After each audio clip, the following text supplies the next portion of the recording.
Hi, my name's Phil. I like talking about politics, and in this video I'd like to discuss what is fast emerging to be one of my favourite topics, the extent to which Boris Johnson may actually this week have put in serious effort into his performance at PMQs, and that although it seemed to help him in the short term, just a few days later it is still seen as a complete disaster. But first, if you'd like to be notified of daily news and politics, then please subscribe to the channel and click the bell notification icon. So, in the days leading up to the most recent Prime Minister's questions, Boris Johnson was nowhere to be seen or heard. Now, this isn't, even though it was remarked upon, it's not necessarily that remarkable because he often goes into hiding. But this was on the back of 2 weeks of hammering from Keir Starmer. He needed to do something to build his credibility back up, and he obviously wasn't doing it by talking to the public. Now, the previous week was especially damaging as he lost the Telegraph, the right-wing newspaper that he used to write for, and many of us speculated that perhaps he was for once preparing for the encounter, finally abandoning the notion that he could just wing it against a seasoned prosecutor. And this is indeed perhaps what happened, because his approach was definitely different. Did he come across any better in objective terms if you were critically looking at the exchange? No. He still couldn't answer any of the questions, and what's more, the way Starmer asks his questions, it's impossible to avoid answering without exposing the fact that you're not answering the questions. But the manner of his non-response, I said at the time, would probably allow the right-wing newspapers to report his performance at least in neutral terms. And so it turned out. I read the papers. All of the Tory newspapers, including the Telegraph, said he did all right. There were acknowledgements that he wasn't answering the questions, but in terms of his political performance, they said he did okay, just as all the other papers said he was exposed again. But that's a good result for Johnson. He doesn't need to win debates, which is just as well because he's incapable. He just needs uncritical observers to get the impression that who won is a subjective matter depending on your political bias. So the right-wing newspapers say Boris Johnson did well, the left-wing newspapers said Keir Starmer did well, and all is well with Boris Johnson's world. And I said at the time that Starmer may have to consider his own approach for the next PMQs. Certainly not throwing out the baby with the bathwater, not changing what he's doing well, but perhaps to take the sting out of Johnson's new show of bravado, because Johnson inevitably will try the same tactics again. But perhaps he won't actually have to do anything of the sort. On Wednesday, Johnson must have breathed a sigh of relief at the end of PMQs because he'd gotten away with a draw. He must have also been quite relieved to see the copy he was getting in the right-wing press. But to do so, he'd had to take a future political hit on the tracing strategy because he said he had complete confidence that it would be in operation on June the 1st. Later that same day, the government confirmed that actually it wouldn't, so Johnson's going to have to answer for that in PMQs in the future. He may seek to say that he didn't promise that it would be fully operational, but the semantics won't matter. Starmer will still want to know, regardless of what Boris Johnson meant by what he said previously, why isn't it operational when other countries managed it a long time ago? The rhetoric's irrelevant. It's not fully operational, you acknowledge that. Why not? Johnson may have dodged the blow this week with a promise for the near future, but the blow will wheel around to come back at him again. Then there was the issue of the surcharge for NHS workers. Now, Johnson took a political hit in defending this policy. He will have known that it would have been popular to just remove it at a time like this and bring it back later. In fact, he'd have looked quite good for doing so. And he could have brought it back later. The British public do genuinely have affection for the NHS, but they don't really care enough to pay attention to what's going on with it. So in better times in the future, he could just bring it back and no one would bat an eyelid. And the cost would have been peanuts in the context of government spending right now. I already did a video explaining that it was nowhere near the £900 million that he said it brought in. But he's blinkered.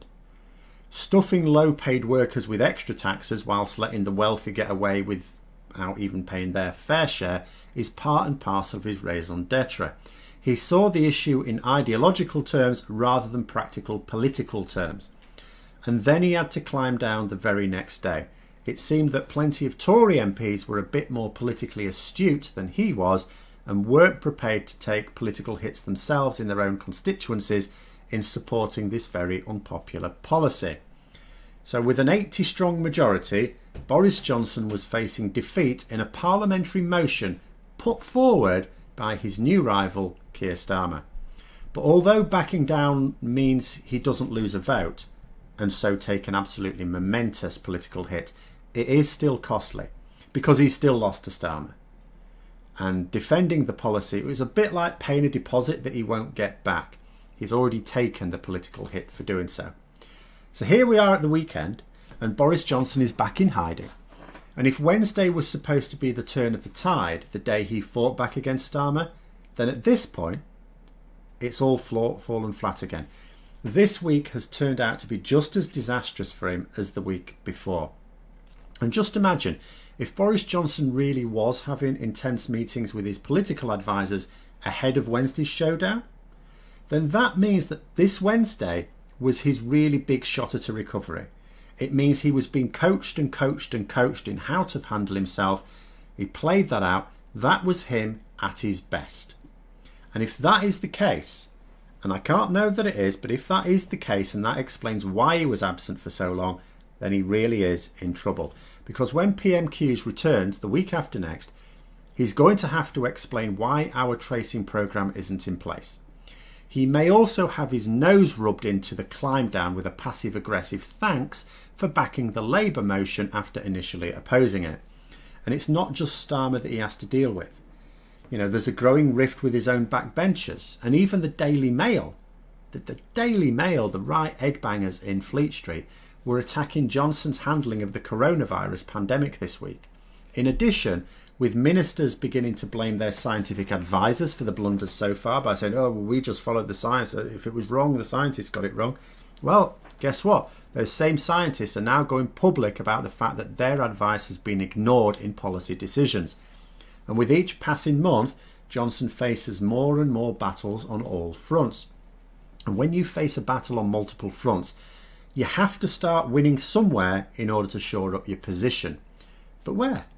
He can't beat Starmer in PMQs because shouting and bluff only gave him a draw for a few hours before it all collapsed again and turned into another humiliating defeat. He can't make peace with his backbenchers because a lot of them want him to drop the lockdown altogether. Now, if he does that, that would be political suicide in the public and the media. He can't win the handling of the pandemic because he's trying to accomplish mutually exclusive goals. One classic example is he's trying to use private companies to deliver the services necessary to beat the pandemic, but they have no experience with it. You know, he's trying to develop our own app when there's an internationally developed one by tech giants Google and Apple that works well, ours doesn't. Surprise, surprise. You know, it's why we've had accountancy firms cocking up COVID testing because we wouldn't let hospitals handle it. So conservative politics is completely knackering him there. And finally, he can't win over the media because he's losing too many of the other battles. And it was all so much simpler for him when he was promising a nebulous concept like Brexit that can mean different things to different people. So you can promise all things to all people. But there's nothing nebulous about the pandemic. He can either save lives or he can doom them. And he can either control people's lives during this pandemic or he can give them what he calls their freedom. But conservative freedom means dooming lives. And saving lives means actually leading the people, which means telling them what to do, even if the people do not like the instructions. It's like the guy at the beach who was there, crowded beach, beer bottle in his hand, you know, very near other people of different households. And he was saying, this is the government's, it's the government's fault I'm here. They should have told me to stay at home. And besides, it's almost certainly too late for Johnson anyway, even if he does somehow decide to try and square his circles. The only reason he's safe enough for now, and I really think he's safe for the whole of this year, is because there is nobody obvious to take over. He has chased away most of the talent from the party, at least the parliamentary party, and the few who are left cannot unite the party over the key issues facing the country right now.